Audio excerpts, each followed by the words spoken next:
بسم اللہ الرحمن الرحیم یا ایھا الذین آمنوا استعینوا بالصبر والصلاۃ، اے ایمان والو مدد حاصل کرو صبر سے اور نماز سے۔ ان اللہ مع الصابرین، اللہ تعالی صبر کرنے والوں کے ساتھ ہے۔ اور پھر آگے چل کر وبشر الصابرین الذین اذا اصابتهم مصیبۃ قالوا انا للہ وانا الیہ راجعون، اے نبی بشارت دیجئے، خوشخبری دیجئے ان صبر کرنے والوں کو کہ جن پر جب بھی کوئی تکلیف یا مصیبت نازل ہوتی ہے تو کہتے ہیں کہ ہم اللہ ہی کے ہیں اور اللہ ہی کی طرف ہمیں لوٹ جانا ہے۔ صبر کا مفہوم ہے اپنے آپ کو تھامنا، روکنا، برداشت کرنا، تحمل کرنا، اور جو بھی اپنا ایک طے شدہ مقصد ہے کسی بھی مخالفت سے بددل ہوئے بغیر، کسی بھی تکلیف یا مصیبت سے ہراساں ہوئے بغیر اس کی طرف پیش قدمی کیے چلے جانا۔ بڑی سخت سردی پڑ رہی ہے، فجر کا وقت ہے، گرم پانی کا اہتمام نہیں ہے، اب اس وقت فجر کی نماز کے لیے اٹھنا، ٹھنڈا پانی اگر ہے تو وضو تو کرنا ہوگا، اس ٹھنڈے پانی سے وضو کرنا، اس وقت لحاف سے نکلنا ہی بہت مشکل، ٹھنڈے پانی سے وضو کرنا اور مصیبت۔ یہ جب تک انسان میں صبر کا مادہ نہ ہوگا ممکن ہی نہیں۔ اس کو کہیں گے صبر علی الطاعہ، اطاعت پر صبر کرنا۔ ناگواری محسوس ہو رہی ہے لیکن اس ناگواری کو برداشت کرتے ہوئے انسان اللہ کے حکم کے اوپر جمع رہے، اللہ کے حکم پر عمل کرے۔ یہ کیا ہے؟ یہ صبر ہے۔ اگر یہ صبر نہیں ہے تو ظاہر بات ہے کہ انسان اللہ کے اس حکم پر عمل نہیں کر سکے گا۔ صبر کا مادہ نہیں ہوگا تو آپ کام نہیں کر سکیں گے۔ اور اسی کا ایک دوسرا رخ ہے، جب آپ دعوت حق کے لیے کھڑے ہوں گے پہلا قدم کیا آتا ہے؟ استہزاء، تمسخر، مذاق اڑانا، جس کی میں مثال اب دینا چاہتا ہوں محمد الرسول اللہ صلی اللہ علیہ وسلم کی شخصیت سے۔ دیکھیے ہم کیا اور ہماری بساط کیا، ہم کیا مبلغ ہوں گے، کیا داعی ہوں گے، ہمارے اپنے دامن پر داغ ہوتے ہیں، لیکن یہ کہ محمد الرسول اللہ کے دامن پر کوئی داغ تھا؟ ان کو تو سارے مکے والے الصادق الامین کہتے تھے، نہایت محبوب شخصیت تھے، ان کے لیے تو جا صادق، جا الامین، یہ الفاظ سننے میں آتے تھے، آنکھوں کا تارا۔ لیکن جب آپ نے دعوت اب شروع کی، اب قرآن مجید میں دیکھیے کسی نے کہا مجنون ہو گئے، دماغ خراب ہو گیا، پاگل ہو گئے، اجی شاعر ہیں، کچھ شعر جوڑ لیتے ہیں، ہم پر دھوس جماتے ہیں۔ کسی نے کہا ساحر ہے، کچھ جادو سیکھ لیا ہے۔ یہاں تک کہ ایسے بدبخت بھی پیدا ہوئے، قرآن میں ہے ساحر کذاب، سحر کرنے والا جادوگر نہایت جھوٹا۔ یہ الفاظ کہے جا رہے ہیں کس کی شان میں؟ محمد الرسول اللہ صلی اللہ علیہ وسلم۔ قرآن میں نقل کیا گیا یا ایھا الذی نزل علیہ الذکر انک لمجنون۔ کبھی آپ نے اس کا ترجمہ سوچا؟ ہے وہ شخص، دیکھیے تصور کیجئے حضور جا رہے ہیں، تشریف لے جا رہے ہیں، کسی دعوت میں ہے، تبلیغ میں، یا ویسے ہی تشریف لے جا رہے ہیں، اور کوئی ایک جمگھٹا ہے لوگوں کا، ادھر سے فقرہ آتا ہے، تیر کی طرح لگتا ہے دل میں جا کر محمد کے صلی اللہ علیہ وسلم۔ ہے وہ شخص جس کا یہ خیال ہے کہ اس پر کوئی ذکر نازل ہو رہا ہے، ہمارے خیال میں تو تمہارا دماغ خراب ہو گیا ہے۔ یا ایھا الذی نزل علیہ الذکر انک لمجنون، کہا کہ نہیں کہا؟ اور یہ نہ سمجھیے کہ حضور صلی اللہ علیہ وسلم کے قلب مبارک کو تکلیف نہیں ہوتی تھی۔ میں قرآن سے ثابت کروں گا، میں کہیں کوئی کہانیاں بیان نہیں کرنا چاہتا۔ قرآن نے کہا ہے وَلَقَدْ نَعْلَمُ أَنَّكَ يَضِيقُ صَدْرُكَ بِمَا يَقُولُونَ، اے نبی ہمیں خوب معلوم ہے صلی اللہ علیہ وسلم کہ جو کچھ یہ لوگ کہہ رہے ہیں اس سے آپ کا سینہ بھجتا ہے۔ یہ جو گھٹن ہوتی ہے، صدمہ ہوتا ہے، انکا یضیق صدرک بما یقولون، ہمیں خوب معلوم ہے کہ جو کچھ یہ باتیں آپ کو سننی پڑ رہی ہیں، یہ کڑوی کسیلی باتیں، یہ جو فقرے چست ہو رہے ہیں، استہزاء ہو رہا ہے، تمسخر ہو رہا ہے۔ سورہ حجر میں ہے، ایک جگہ کھڑے ہوئے لوگ قرآن کا مذاق اڑا رہے ہیں، بھائی فلاں آیت تم لے جانا، فلاں آیت میری ہوگی، اس کے ٹکڑے کر رہے ہیں، اس کے ٹکڑے حصے بکھرے کر کے قیمہ بنا کر ان آیات کا تمسخر اڑا رہے ہیں۔ ایک جگہ قرآن مجید میں مذکور ہے کہ فرشتوں کا مذاق اڑ رہا ہے، بھائی یہ دیکھو محمد نے کہا ہے صلی اللہ علیہ وسلم کہ جہنم پر تو کل 19 فرشتے ہیں، علیہا 19 قرآن میں آیت نازل ہوئی۔ ایک پہلوان کہتا بھائی 10 کو تو میں سنبھال لوں گا، باقی 9 کا تم انتظار کر لو۔ یہ باتیں آ رہی ہیں حضور کے کانوں میں، کلام الہی کے ساتھ کیا سلوک ہو رہا ہے، مجھ پر کیا فقرے چست کیے جا رہے ہیں، مجھ پر جس طریقے سے استہزاء اور تمسخر کا رویہ اختیار کیا گیا ہے، دل بھچ رہا ہے، دل میں صدمہ ہے۔ دیکھیے سورہ نون ہے، اور میرے نزدیک یہ دوسری وحی ہے جو حضور پر نازل ہوئی ہے، اس کی ابتدائی آیات، نون والقلم وما یسطرون ما انت بنعمت ربک بمجنون وَإِنَّ لَكَ لَأَجْرًا غَيْرَ مَمْنُونٍ وَإِنَّكَ لَعَلَىٰ خُلُقٍ عَظِيمٍ فَسَتُبْصِرُ وَيُبْصِرُونَ بِأَيِّكُمُ الْمَفْتُونُ إِنَّ رَبَّكَ هُوَ يَعْلَمُ بِمَنْ ضَلَّ عَنْ سَبِيلِهِ وَهُوَ أَعْلَمُ بِالْمُهْتَدِينَ۔ نون، قسم ہے قلم کی اور جو کچھ یہ لکھتے ہیں۔ اے نبی آپ اپنے رب کی نعمت سے مجنون نہیں ہیں۔ یہ کیوں کہا جا رہا ہے؟ حضور کو جو صدمہ پہنچا ہے وہی نازل ہوئی ہے دل جوئی کے لیے، تسلی کے لیے۔ آپ کیوں برا منا رہے ہیں؟ اے نبی آپ کیوں صدمہ اور رنج اور اندوہ محسوس کر رہے ہیں؟ ان بدبختوں کے کہنے سے کوئی آپ مجنون ہو جائیں گے؟ مانتا بے نعمت ربک بمجنون وَإِنَّ لَكَ لَأَجْرًا غَيْرَ مَمْنُونٍ۔ آپ کو جو یہ صبر کرنا پڑ رہا ہے، آپ کو جو یہ جھیلنا پڑ رہا ہے، اس کی وجہ سے آپ کو وہ اجر ملے گا جس کا سلسلہ کبھی منقطع نہیں ہوگا۔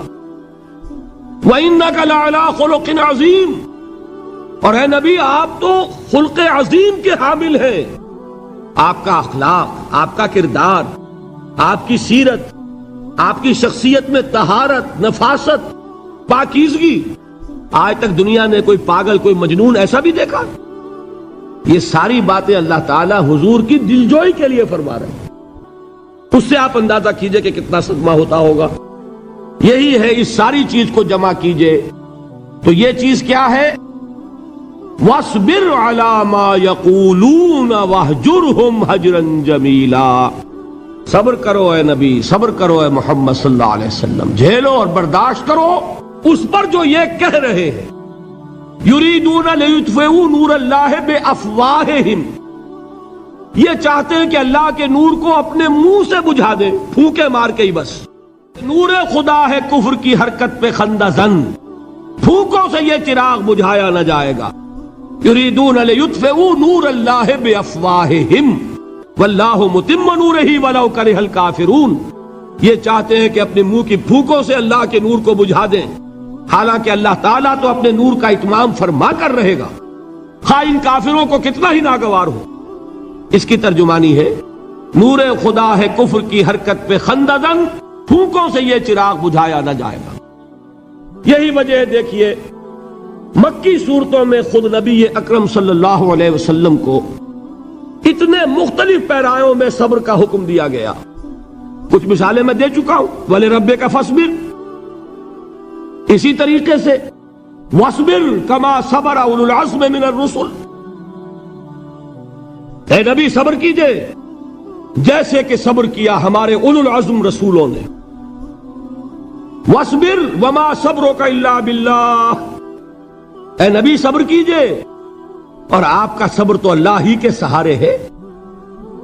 وَاصْبِرْ لِحُكْمِ رَبِّكَ، یہ سورہ نون جس کی ابتدائی آیات میں نے آپ کو سنائی، نون والقلم وما یسطرون ما انت بنعمت ربک بمجنون، اس کا اختتام کیا ہوتا ہے؟ وَاصْبِرْ لِحُكْمِ رَبِّكَ وَلَا تَكُنْ كَصَاحِبِ الْحُوتِ إِذْ نَادَىٰ وَهُوَ مَكْظُومٌ اے نبی صبر کیجئے اپنے رب کے فیصلے کا انتظار کیجئے اور اس مچھلی والے کے مانند نہ ہو جائیے۔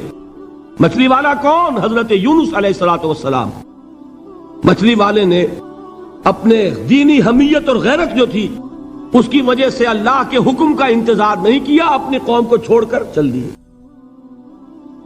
نبی کا رسول کا یہ معاملہ ہوتا ہے، جیسے کہ آپ کو معلوم ہے کوئی افسر ہے کسی حکومت کا، وہ اپنی پلیس آف ڈیوٹی کو نہیں چھوڑ سکتا، he must stick to his place of duty. بڑے افسرز کے لیے تو یہ بہت بہت اہم بات ہے۔ تو اے رسول، جہاں آپ کو ہم نے تعینات کیا ہے آپ وہاں سے ہل نہیں سکتے کہ ذرا مخالفت ہوئی، لوگوں نے فقرے چست کیے اور آپ کہیں اور چل دیے، دفع ہوئیے، یہ بات نہیں سننا چاہتے میں کسی اور کو سناؤں گا۔ ہو سکتا ہے نا؟ ہم تو کرتے ہیں نا یہ، اس لیے کہ ہمیں تو اللہ نے کہیں تعینات تو نہیں کیا نا۔ اگر ایک جگہ کے لوگ بات نہیں سنتے، چلو بھائی ہم کہیں اور جائیں گے، وہاں بات سنائیں گے۔ لیکن رسول کا معاملہ ہوتا ہے جو اس کی پلیس آف اپوائنٹمنٹ ہے، he can not leave his place without the express permission of Allah سبحانہ و تعالی۔ آپ نے یہ سنا ہوگا، سیرت کی تقاریر میں پڑھا ہوگا کہ مدینے کی طرف ہجرت کی اجازت حضور نے تمام صحابہ کو دے دی، خود منتظر رہے جب تک کہ اللہ کی طرف سے اجازت نہیں آ گئی۔ حضرت ابوبکر پوچھتے رہتے تھے حضور اجازت آ گئی کہ نہیں؟ نہیں ابھی نہیں آئی۔ حضور اذن آ گیا؟ نہیں آیا، ابھی نہیں آیا۔ حبشہ کی طرف سب کو بھیج دیا، اجازت دے دی جو جانا چاہے چلا جائے۔ حضور کی صاحبزادی جو حضرت عثمان کے نکاح میں تھی وہ بھی ہجرت کر رہی ہے، لیکن حضور تو نہیں گئے۔ رسول نہیں چھوڑ سکتا اپنی جگہ کو، یہاں تک کہ تمام تقریباً صحابہ چلے گئے، حضور رہ گئے، حضرت ابوبکر رہ گئے، حضرت علی رہ گئے، اور حضرت ابوبکر پوچھ رہے ہیں بار بار اجازت آئی یا نہیں؟ نہیں ابھی نہیں آئی۔ حضرت عائشہ نے واقعہ بیان کیا کہ ایک روز اچانک دوپہر کے وقت ہم نے دیکھا کہ حضور نے اپنے پورے جسم کو ڈھانپا ہوا ہے، چہرے کو بھی کپڑے میں ڈھانکا ہوا ہے اور تشریف لا رہے ہیں۔ یہ اس میں تعجب کی بات یہ کہ عرب میں آج بھی آپ کو معلوم ہے کہ یہ چیز جو ہے ان کی روایات کے خلاف ہے کہ دوپہر کے وقت کوئی کسی سے ملنے جائے۔ یہ وقت جو ہے قیلولے کا ہے، آرام کا ہے۔ تو این ٹھیک دوپہر کے وقت تشریف لائے حضور، آپ نے آ کے حضرت ابوبکر سے فرمایا کہ اجازت آ گئی ہے۔ حضرت ابوبکر نے بہت خوش ہو کر ایک بات کہی، حضور میں نے 2 اونٹنیاں تیار کی ہوئی ہیں۔ یعنی اب آپ وہ تو سوچتے تھے نا شاباش ملے گی کہ میں نے تیاری کی ہوئی ہے، میں نے 2 اونٹنیوں کو خوب کھلا پلا کے فربا کیا ہوا ہے، بڑی توانا ہے تاکہ ہم تیزی کے ساتھ سفر کر سکیں۔ حضور نے توقف کیا، فرمایا ہاں ٹھیک ہے، 1 اونٹنی میں استعمال کروں گا لیکن میں اس کی قیمت ادا کروں گا۔ حضرت ابوبکر کی آنکھوں میں آنسو آ گئے، روتے ہوئے کہا حضور مجھ سے یہ مغایرت، کیا یہ جان اور مال کسی اور کے لیے ہے؟ آپ مجھ سے بھی کہہ رہے ہیں میری اونٹنی جو ہے وہ بھی بلا معاوضہ آپ قبول نہیں فرما رہے۔ یہ ہے محمد الرسول اللہ کی غیرت اور حمیت کا معاملہ۔ اب دیکھیے ایک بات عجیب ہے، یہ ربط اپنے ذہن میں رکھیے، اللہ تو صبر کی تلقین کر رہا ہے اپنے رسول کو، اور رسول یہی تلقین کر رہے ہیں اپنے صحابہ کو، صبر کرو، جھیلو، برداشت کرو، ہاتھ مت اٹھانا، کوئی جوابی کارروائی نہیں ہوگی، بلکہ اپنے اوپر جھیلو جو کچھ جھیلنا ہے، ڈٹے رہو، پیچھے مت ہٹنا، یہ صبر ہے، لیکن ہاتھ اٹھانے کی اجازت نہیں۔ چنانچہ اب ذرا چشم تصور سے دیکھیے، ابو جہل اس نے جو بدترین روش اختیار کی، وہ ایک خاندان تھا حضرت یاسر، ان کی اہلیہ حضرت سمیہ، اور ان کے فرزند حضرت عمار رضی اللہ تعالی عنہم۔ یہ غلام نہیں تھے، حضرت سمیہ تو کنیز تھیں لیکن یاسر غلام نہیں تھے۔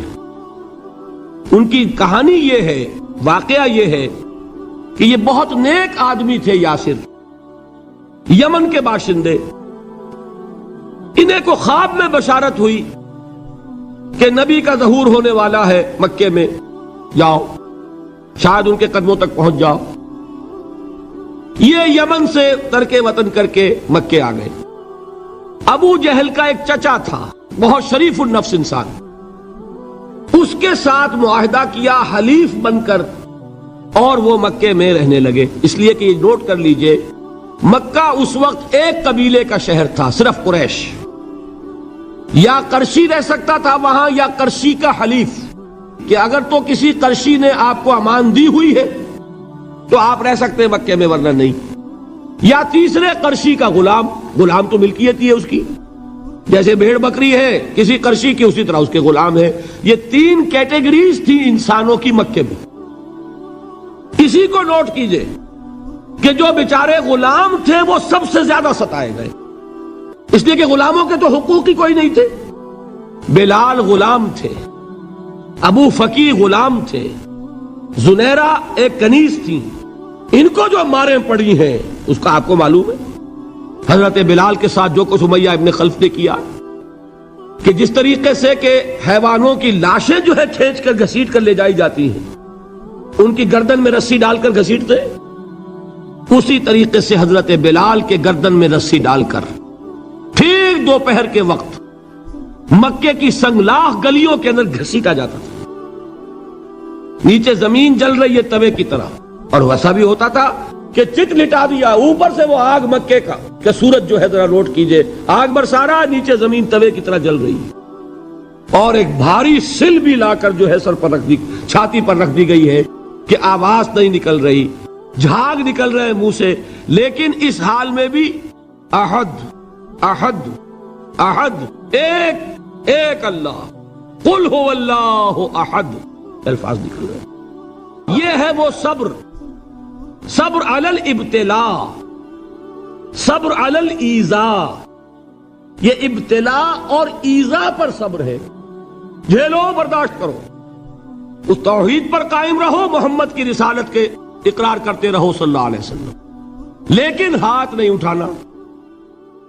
اب میں آپ کو بتا رہا تھا یہ تو غلام تھے، یہ جو تھے یاسر، یہ حلیف تھے، غلام تو نہیں تھے نا۔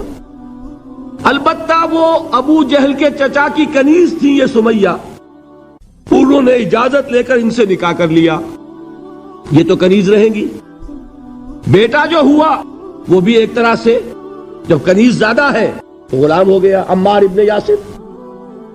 وہ جو شخص تھا بہت شریف النفس ابو جہل کا چچا، وہ مر گیا، اب ابو جہل جو ہے اس خاندان کا سربراہ ہے، لہذا یہ تینوں جو افراد ہیں وہ اس کے رحم و کرم پر ہیں۔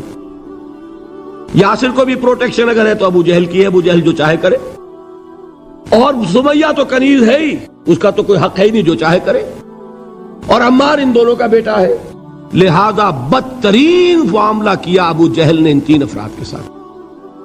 حضرت سمیہ کے ساتھ جو کچھ کیا گیا ہے آپ اس کا تصور نہیں کر سکتے۔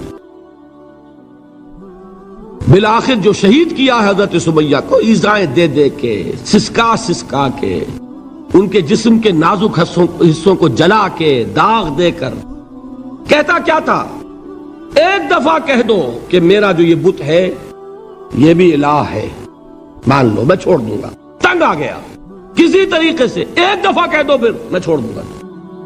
لیکن یہ میاں بیوی حضرت یاسر اور حضرت سمیہ رضی اللہ تعالی عنہما، یہ ہے ثبات، یہ ہے صبر، یہ ہے استقلال، ایک مرتبہ بھی کہنے کے لیے تیار نہیں ہوئے، جو چاہو کر لو، اب ہم تو اس سے پیچھے نہیں ہٹیں گے۔ تنگ آ کر اس نے حضرت سمیہ کی تو شرمگاہ میں برچھا مارا ہے اور شہید کیا۔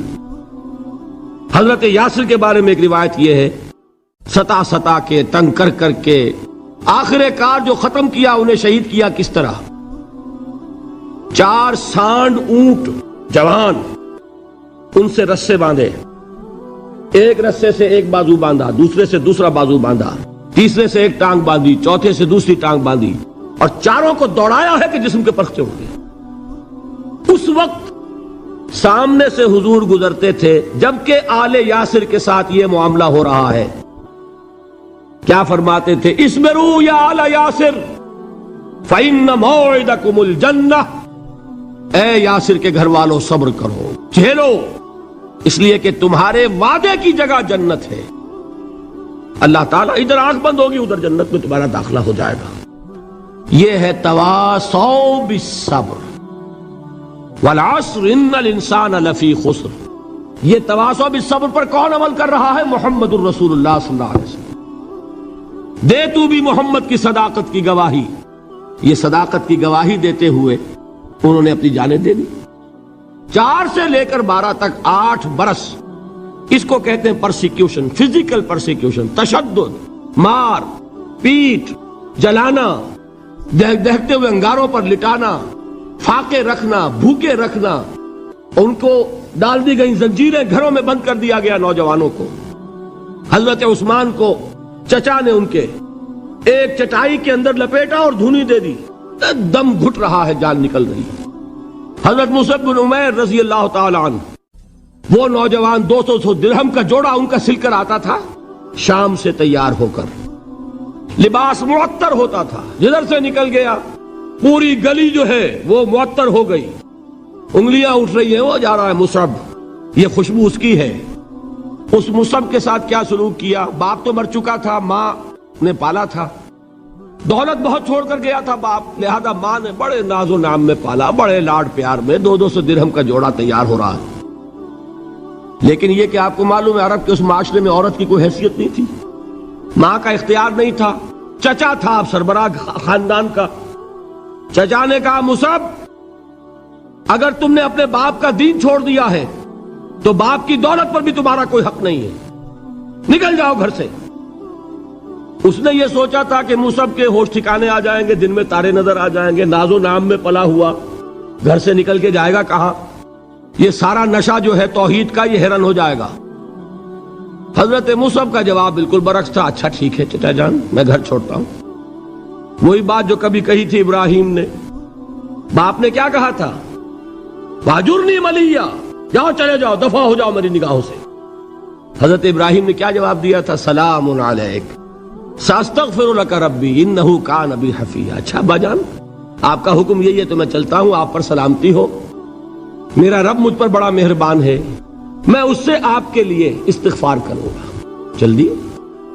یہی جو ہے حضرت ابراہیمی کی نسل ہے نا قریش. آج ابراہیم کے ایک بیٹے کے ساتھ وہی معاملہ ہو رہا ہے مصعب کے ساتھ، اور مصعب چلنے کے لیے تیار ہو گئے.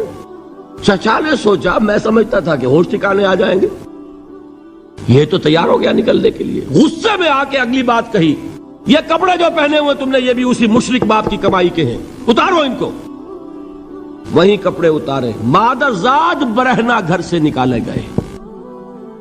ماں کے پاس پہنچے، ماں نے آنکھوں پر ہاتھ رکھے. مصعب کیا ہوا؟ ماں سے کہتے ہیں کہ ماں میں موحد ہو گیا. اور وہاں سے گئے، پھر حضور کی خدمت میں کپڑے کہیں سے مانگے ہوں گے.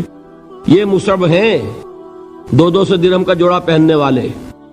جب حضور پر مدینے کے 12 افراد ایمان لائے تھے، بیعت عقبہ اولا ہوئی، انہوں نے کہا کہ حضور ہمیں کوئی شخص اپنا ایسا شاگرد دیجئے جو ہمیں قرآن پڑھا سکے. حضور نے حکم دیا مصعب جاؤ، اب مدینے جاؤ، یثرب جاؤ، یثرب والوں کو قرآن پڑھاؤ، انہیں تبلیغ کرو. مصعب گئے ہیں وہاں، 1 سال کی کمائی 75 افراد لا کر حضور کے جھولی میں اگلے سال ڈال دیے کہ حضور یہ میری 1 سال کی کمائی ہے. 72 مرد 3 عورتیں. بہرحال وہ مصعب بن عمیر ہیں جو غزوہ احد میں شہید ہوئے، اور جب شہید ہوئے تو ان کے جسم پر صرف ایک چادر تھی. یہی چیزیں ہیں اصل میں کہ جو ہمارے دلوں کو منور کرنے والی ہیں نور ایمان سے.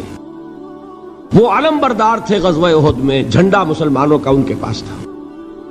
ایک ہاتھ پر ایک شانے پر وار پڑا، ہاتھ کٹ گیا، دوسرے سے تھاما، دوسرے پہ کٹ گیا، اب دونوں حصوں کے بچے ہوئے ٹکڑوں سے جھنڈے کو تھاما، گرنے نہیں دیا، یہاں تک کہ شہید ہو گئے.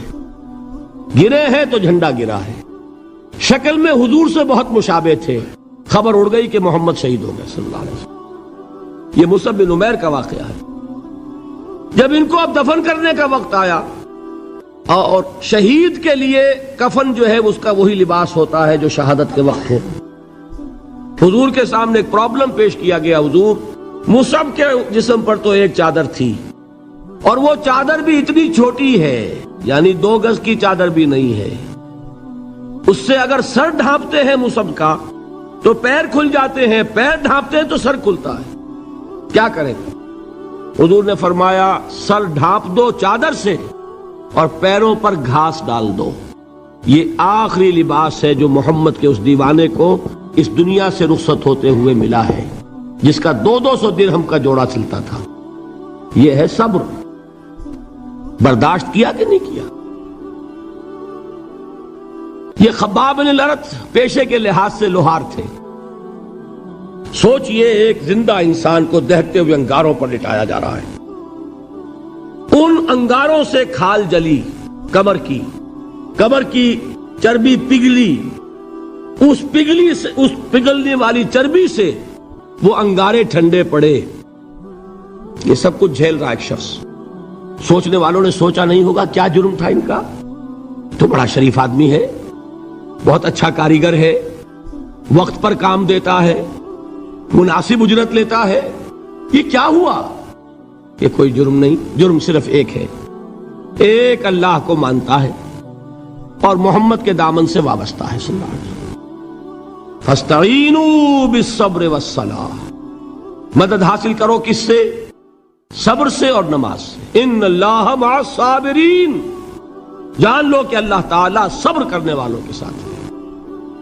وَلَا تَقُولُوا لِمَنْ يُقْتَلُ فِي سَبِيلِ اللَّهِ أَمْوَاتٌ، اور ہرگز نہ کہو اسے جو اللہ کی راہ میں قتل ہو جائے کہ وہ مردہ ہے. بَلْ أَحْيَاءٌ وَلَكِنْ لَا تَشْعُرُونَ، نہیں، وہ زندہ ہے لیکن تمہیں ان کا شعور نہیں ہے. اور سنیے اب یہ آیت اہم ترین ہے صبر کے موضوع پر. وَلَنَبْلُوَنَّكُمْ بِشَيْءٍ مِّنَ الْخَوْفِ وَالْجُوعِ وَنَقْصٍ مِّنَ الْأَمْوَالِ وَالْأَنفُسِ وَالثَّمَرَاتِ وَبَشِّرِ الصَّابِرِينَ. اور دیکھو ہم تمہیں آزمائیں گے.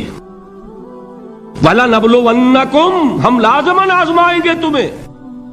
بِشَيْءٍ مِّنَ الْخَوْفِ، خوف کی کیفیت طاری کر کے، والجوع، بھوک، فقر اور فاقہ، ونقص من الاموال، مالی نقصان، والانفس، جانی نقصان، والثمرات، اور ثمرات، پھلوں اور میووں کا نقصان. میرے نزدیک یہاں پر ثمرات کا مفہوم ایک اور بھی ہے.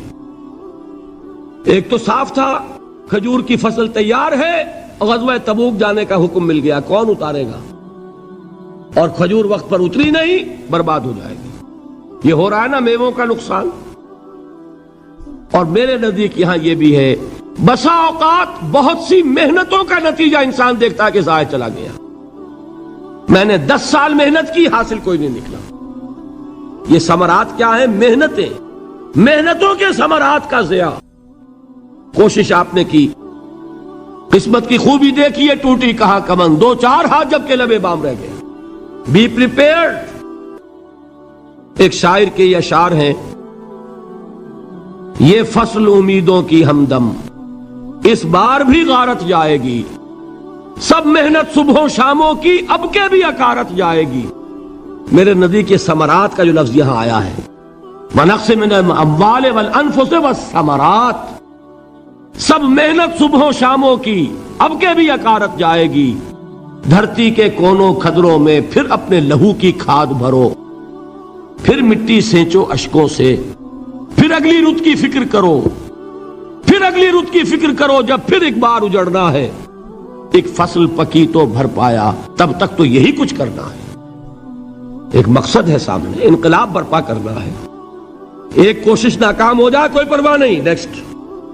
پھر تیار رہو ناکامی کے لیے. ایسا نہ ہو جو انگریزی میں کہتے ہیں hope for the best but be prepared for the worst. ایسا نہ ہو کہ دوسری مرتبہ ناکام ہو کے بددل ہو جاؤ، تمہاری ہمتیں جواب دے جائیں. نہیں، پہلے سے تیار رہو کہ دوسری مرتبہ بھی ناکامی آئے تو آئے، لیکن جب تک کہ کامیابی حاصل نہیں ہوتی ہمیں یہ کام کیے چلے جانا. دیکھیے سیرت میں آیا کہ نہیں یہ واقعہ. بدر میں مسلمانوں کو فتح ہوئی تو احد میں زک پہنچی کہ نہیں؟ 70 صحابہ شہید ہوئے کہ نہیں؟ اگر ان کی ہمتیں جواب دے جاتی تو گاڑی کیسے چلتی آگے؟ تو فرمایا وَلَنَبْلُوَنَّكُمْ بِشَيْءٍ مِّنَ الْخَوْفِ وَالْجُوعِ وَنَقْصٍ مِّنَ الْأَمْوَالِ وَالْأَنفُسِ وَالثَّمَرَاتِ. ہم تمہیں لازماً آزمائیں گے، خوف کی کیفیت سے، فقر و فاقے کی کیفیت سے، بھوک سے، جان کے نقصان سے، مال کے نقصان سے، محنتوں کے حاصل کے ضائع ہو جانے سے۔ وَبَشِّرِ الصَّابِرِينَ، اور اے نبی بشارت دیجئے صبر کرنے والوں کو۔ الَّذِينَ إِذَا أَصَابَتْهُمْ مُصِيبَةٌ، وہ کہ جب ان پر کوئی تکلیف آئے، کوئی مصیبت آئے، کوئی آزمائش آئے، قَالُوا إِنَّا لِلَّهِ وَإِنَّا إِلَيْهِ رَاجِعُونَ، وہ یہ کہیں کہ ہم اللہ ہی کے ہیں، اللہ ہی کی طرف لوٹ جانا ہے۔ یہ وہی انداز ہے جو میں نے فارسی کا شعر سنایا تھا آپ کو کہ سرے تسلیم خم ہے جو مزاج یار میں آئے۔ وہ ہمارا مولا ہے، ہمارا آقا ہے، اگر اسے یہی منظور ہے تو ہمیں بھی یہی منظور ہے۔ میں نے تسلیم و رضا کی بات کی تھی نا، آپ کو کچھ شعر سنائے تھے، ایک شعر اور سنیے، اور یہ کس کا ہے؟ محمد علی جوہر کا۔ ایک مرتبہ جیل گئے، ان کی ایک بیٹی جوان بیمار ہوئی، فوت ہو گئی، باہر چھوڑا انگریز نے، جاؤ بھائی دفن کر دو بیٹی کو۔ دوسری مرتبہ جیل گئے، دوسری جوان بیٹی اسی مرض میں مبتلا ہوئی، اب یہ جیل میں ہے، خبر پہنچی کہ دوسری بیٹی کے اوپر بھی اسی مرض کا حملہ ہوا ہے۔ ایک نظم لکھی ہے جس کا آخری شعر یہ ہے، تیری صحت ہمیں منظور ہے لیکن اس کو نہیں منظور تو پھر ہم کو بھی منظور نہیں۔ یہ ہے، جب تک یہ کیفیت نہ ہو اس میدان میں آدمی ثابت قدم نہیں رہ سکتا کہ میرے رب کو اگر یہ منظور ہے تو یہی مجھے منظور ہے، اور تیری صحت ہمیں چاہیے تو ضرور لیکن ہمارے رب کو منظور نہیں تو ہمیں بھی منظور ہے۔ راضی برضائے رب۔ وَبَشِّرِ الصَّابِرِينَ الَّذِينَ إِذَا أَصَابَتْهُمْ مُصِيبَةٌ قَالُوا إِنَّا لِلَّهِ وَإِنَّا إِلَيْهِ رَاجِعُونَ۔ نہ شود نصیب دشمن کے شود ہلاک تیغت، سر دوستہ سلامت کے تو خنجر آزمائی۔ اولئک علیہم صلوات من ربہم ورحمہ، یہی ہے وہ لوگ جن پر ان کے رب کی طرف سے عنایتیں ہیں اور رحمتیں ہیں۔ وَأُولَئِكَ هُمُ الْمُهْتَدُونَ، اور یہی ہے وہ لوگ جو کامیاب ہونے والے ہیں، ہدایت پانے والے، ہدایت یافتہ۔ وَالصَّابِرِينَ فِي الْبَأْسَاءِ وَالضَّرَّاءِ وَحِينَ الْبَأْسِ، اور صبر کرنے والے، اصل نیکی ان کی ہے، جسمانی تکلیفوں میں صبر کرنے والے، فقر اور فاقے میں صبر کرنے والے، اور جنگ کے وقت صبر کرنے والے۔ اولئک الذین صدقوا واولئک هم المتقون، یہ ہے وہ لوگ جو صبر کرنے والے ہیں، یہ ہے جو سچے ہیں، جو اپنے دعوے میں نیکی کے اور ایمان کے صادق ہیں، اور یہی وہ لوگ ہیں جو متقی۔ اللہ تعالیٰ نے کیسے کیسے مسلمانوں سے کہا، مسلمانوں تمہیں زک پہنچی ہے تو انہیں بھی تو پہنچی تھی، ان کے 70 نہیں مارے گئے تھے بدر میں، ان کے حوصلے جو ہیں وہ تو پست نہیں ہوئے، وہ اگلے سال آ گئے تم پر چڑھائی کر کے، تم کیوں اتنا برا مان رہے ہو؟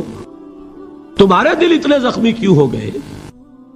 تمہیں تکلیف پہنچتی ہے تو انہیں بھی پہنچتی ہے۔ اپنی غیرت جو ہے ہمیں ذرا اس کا جائزہ لینا چاہیے۔ لوگ باطل نظریات کے لیے کتنی قربانیاں دے رہے ہیں، لوگ باطل چیزوں کے فروغ کے لیے کتنی محنتیں کر رہے ہیں۔ جیسا کہ میں نے ابھی کہا تھا، اسی غیرت کو چیلنج کرنے کے لیے، ذرا آپ کی حمیت دینی کو جوش دلانے کے لیے، قادیانی نوجوان کتنی تعداد میں اپنے آپ کو دین کے لیے وقف کرتا ہے، اور آپ کتنے نوجوان ہیں جو اپنے آپ کو دین کے لیے وقف کر دیں، اور ہوں وہ کھاتے پیتے گھرانوں کے لوگ۔ یہ نہیں ہے کہ اگر کوئی اور کام نہیں کر سکتا تو پھر یہ ہے کہ وہ دین کے کام میں لگ جائے۔ باصلاحیت لوگ، کھاتے پیتے لوگ، ذہنی استعداد رکھنے والے لوگ، اونچے گھرانوں کے لوگ، وہ وقف کریں اپنے آپ کو دین کے لیے۔ اس کے بغیر کیسے باہر آ جائے گی، کیسے رونق آ جائے گی؟ تو دنیا میں باطل نظریات والے جو ہیں، یہ بات کہی گئی ہے، مسلمانوں تم اگر توحید کے لیے لڑ رہے ہو، دیکھتے نہیں ابو جہل کو، اس نے گردن کٹوائی ہے شرک کے لیے، شرک کے لیے گردن کٹوائے، اور تم توحید کے لیے گردن کٹوانے کو تیار نہ ہو۔ اس نے گردن کٹوائی کہ نہیں کٹوائی؟ اور کس طرح کٹوائی ہے؟ کیونکہ بڑا متکبر قسم کا، فرعون قسم کا شخص تھا، جب گردن کاٹنے لگے تو کہتا ہے ذرا نیچے سے کاٹنا، تاکہ جب تم نیزے کے اوپر چڑھاؤ میرے سر کو تو اونچا نظر آئے، معلوم ہو سردار کا سر ہے۔ وہ بدبخت مرتے ہوئے بھی جو اس کی یہ کیفیت تھی نا، اس کو ذہن میں رکھیے۔ تو یہ لوگوں نے قربانیاں دی، جانیں دی. تو فرمایا اگر تم ان سے زیادہ قربانی نہیں دو گے، یہ جو نوٹ کر لیجئے اس کو، مجرد اگر حق کو غالب کرنا اللہ کے ذمے ہو تو آنے واحد میں غالب کر دے گا، تمہیں تکلیف ہی دینے کی ضرورت نہیں. سمجھ رہے؟ کیا اللہ کے مقابلے میں کوئی باطل کی طاقت ٹھہر سکتی ہے؟ یہ تمہارے ایمان کا امتحان ہے، یہ تمہارے خلوص کی آزمائش ہے، یہ تمہارے امتحان کا ثبوت درکار ہے کہ اللہ تعالیٰ دیکھنا چاہتا ہے تم اس کے لیے اپنی جانیں قربان کرنے کو تیار ہو کہ نہیں، تم اس کے لیے تن من دھن لگانے کو تیار ہو کہ نہیں. اور یہ جان لو کہ اگر کفار اور مشرکین اور ملحدین اور باطل نظریات والے وہ جو کچھ قربانیاں اپنے باطل نظریات کے لیے دے رہے ہیں ان سے زیادہ اگر تم نہیں دو گے تو حق غالب نہیں ہوگا. انہوں نے جو صبر کیا ہے اپنے باطل نظریات پر، اگر تم اس سے زیادہ صبر کا ثبوت نہیں دو گے اپنے اس حق پر تو حق غالب نہیں ہوگا. اس لیے فرمایا یا ایھا الذین آمنوا اصبروا وصابروا، نہ صرف یہ کہ صبر کرو بلکہ صبر میں اپنے دشمنوں سے آگے نکلو، ان کے صبر سے بڑھ کر صبر کرو. وَرَابِطُوا، مرابطہ کہتے ہیں چوکس رہنا، ہوشیار، پہرا دو، ایسا نہ ہو کہ دشمن جو ہے غفلت میں تمہارے اوپر کوئی حملہ جو ہے کر بیٹھے. وَاتَّقُوا اللَّهَ، اور اللہ کا تقوی اختیار کرو، لعلکم تفلحون، تاکہ تم فلاح پاؤ. یہ ہے حضرات تواصوا بالصبر. میں نے عرض کیا تھا ہر جگہ پر آپ کو چوٹی کی بات صبر ملے گا. آیت الکرسی، آیت البر جو میں نے آپ کو سنائی آخر میں، والصابرین فی الباساء والضراء وحین الباس. حامیم السجدہ، وما یلقاها الا الذین صبروا وما یلقاها الا ذو حظ عظیم.